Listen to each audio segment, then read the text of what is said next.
This is a patrol story. I was new to a predominantly black division and had a white partner.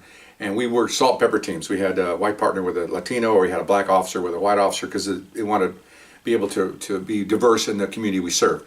And I was picked to work this one part of the division that was about 80% Hispanic and 20% black. And then as the streets got farther south, and it became more and more black, and then it became all black. It's kind of like a mix, kind of like a marble cake, we used to call it.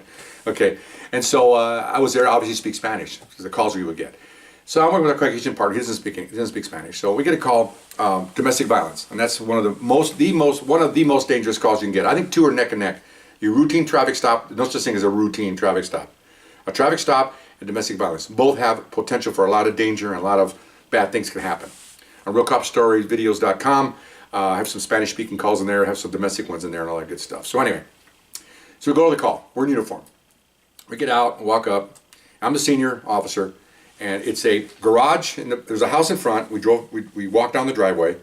You don't drive down driveways in houses, because if it's an ambush, you get down that driveway, you're trapped. Okay, we park our car and walk down. Always worried about ambushes and shooting cops, because that way, if we're walking, they start shooting, we can run somewhere. You're in that police car, that's a kill zone. You're dead. You're dead. So anyway, they had a 3-car garage, and over the garage they had a 3-bedroom apartment.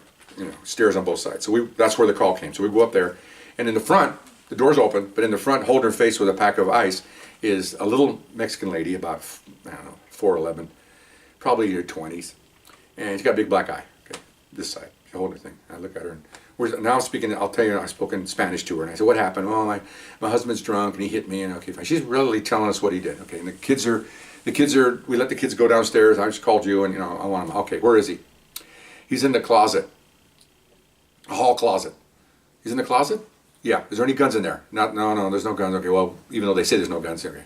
So we had radios then on the side, so I told my partner, get a backup here just in case. He's okay, so we call for a backup, and so we walk up, and I wanted to get there before he got away.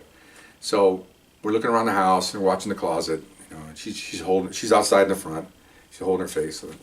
So I knock on the door, in Spanish. I know his name.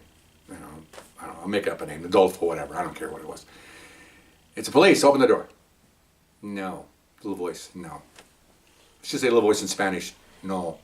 It's a difference. Okay. Anyway, so now I know he's in there. Okay, so I go, "Open the door." "No." Okay. So my partner's looking, I go, and the door, unfortunately, opened out. Okay. If it opened in, we could kick it in. But if it's open out, he's gonna have to give us a little help. Well, we could probably still kick it, but we have to do a little more kicking. And backup wasn't there yet. So I thought, okay, so I said, so now I do something I probably shouldn't have done, but I did it anyway. Okay. I used his Latin machoism against him. And you'll find when you have wife beaters or girl beaters or whatever, especially, I don't know about that many with blacks, but I worked around a lot of Latins for 7 years. It's a macho thing with them. Super macho. They're a man, I'll do what I want. I'm supposed to be subservient, there's my servants and all that good stuff. Okay. So the only time they get challenged is with other men, police officers, obviously. Other Latin police officers don't like that kind of crap, okay? Which is myself included. I have 3 sisters and mom. No one's going to touch those people, my wife and kids included. So I knock on the door. And now I'm using this macho. You have to use what you have when you got it.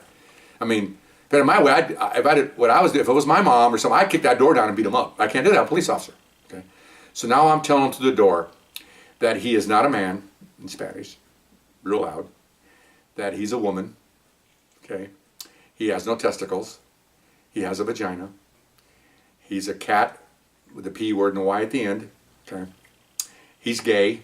I mean, I am just hammering him. Okay. I mean, with all kinds of all kinds of anti-man, sexual innuendos, gay slurs. I'm just hammering this guy. And then I said, fine, at the end, if you don't come out, we're coming in. And I even said things like, you're talking to a man now, and this man is going to come in there, and if I come in there, you're going to come out beat up on the ground. Okay? And so we're like, we're going to go down. He goes, I'm coming out, in English, I'm coming out. Okay. Get our guns just in case. Put your hands up. So opens the door. Out comes, 2 little hands come out the side like this. Open the door. He kicks it open. Says, in English, don't kill me. Okay. Said, okay. So as soon as he came out with his hands, remember, as long as the hands are out, you don't do anything else to him. You can see the hands. You can't shoot with his feet or whatever. So as soon as he came out with his hands and the door opened up, then of course my partner grabbed him, we cuffed him real quick, By that time, the backup comes walking up the sidewalk, or the driveway, and we cuff him up, and he's clean. He's just a little guy. He's about 5'4", 110 pounds. And he got his head down. And I said, glad you came out. I said, look at me. He looks up. Well, he's so little. He's right here. He's looking up like this at me, And then he looks up and I go, can't do that. Do that. He goes, I know. Okay. You speak English? Yes. Okay. And that was it. We just got the report, and the supervisor walks up, take him down to run him by a supervisor, and he's like, how'd you get him out? Little white lies, okay? I said, well, I challenged his manhood, and told him he wasn't a man, and, he should come out and all that. Oh, very good, very good.